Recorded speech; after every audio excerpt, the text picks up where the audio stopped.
राधे राधे दोस्तों। एक समय की बात है। एक जाट था। उसकी नई नई शादी हुई थी। वह पहली बार अपनी पत्नी को लेने अपने ससुराल जा रहा था। वह अच्छे से नए नए वस्त्र पहनकर तैयार होकर ससुराल के लिए रवाना होता है। रास्ते में उसने देखा एक तालाब में एक गाय पानी पीने उतरती है। ज्येष्ठ मास का महीना था। वह गाय अपनी प्यास तो बुझा लेती है, लेकिन तालाब से बाहर नहीं आ पाती। जाट को वहां देखकर गाय उससे बोलती है, अरे मुसाफिर, मुझे इस दलदल से बाहर निकाल दे। जाट बोला, अरे नहीं नहीं गाय माता, मेरे कपड़े गंदे हो जाएंगे।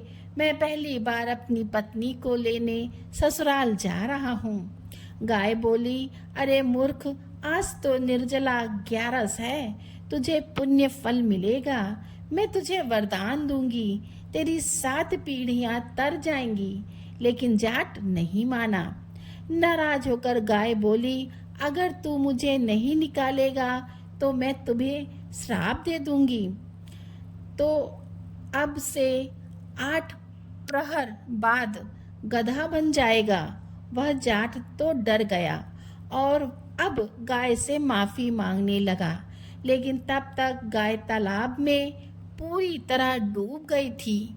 यह देखकर जाट उदास हो गया और उदास मन से ही वह ससुराल पहुंचा।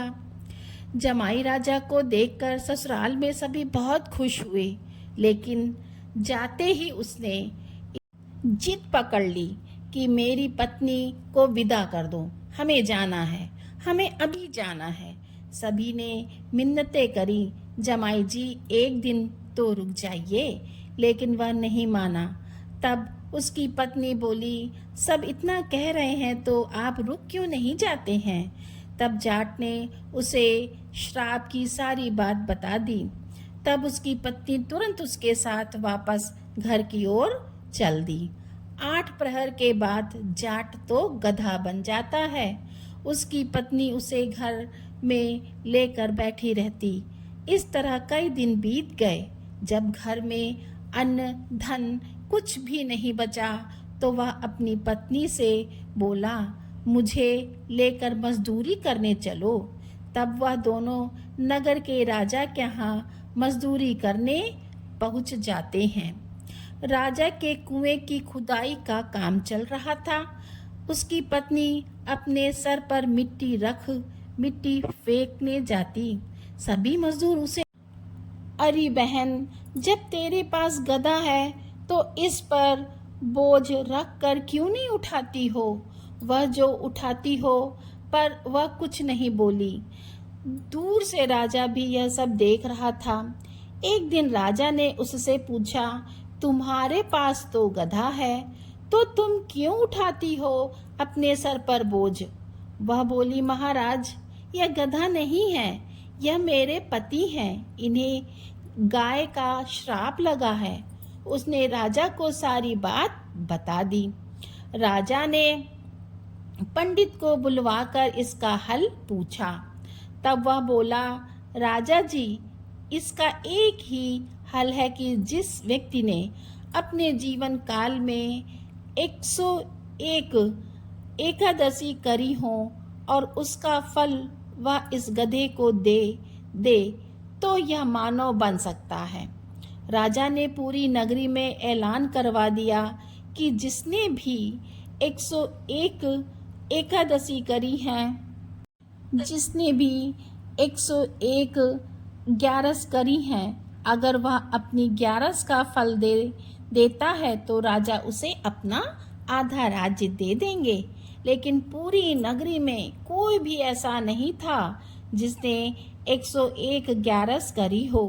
किसी ने 10, किसी ने 11, तो किसी ने 14 ग्यारस करी।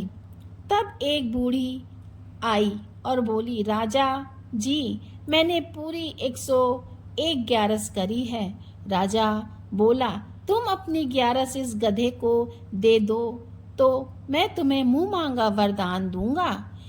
एक बुढ़िया बोली, महाराज, मैं धन लेकर क्या करूँगी? मैं आज हूँ कल नहीं। इसे 101 ग्यारस दे दूंगी, लेकिन एक निर्जला एकादशी को मैं अपने पास ही रखूंगी। इसे एक निर्जला एकादशी के फल से मुझे मोक्ष की प्राप्ति होगी, मुझे श्री हरि विष्णु की प्राप्ति होगी।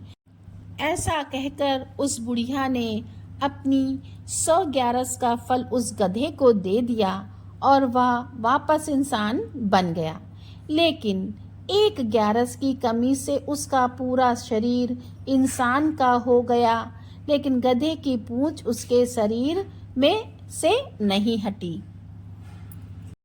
तो दोस्तों, यह थी निर्जला एकादशी व्रत की कथा। दोस्तों, वीडियो अच्छी लगी हो तो लाइक करें, कमेंट में राधे राधे लिखें और चैनल को तो सब्सक्राइब करना मत भूलिएगा। राधे राधे।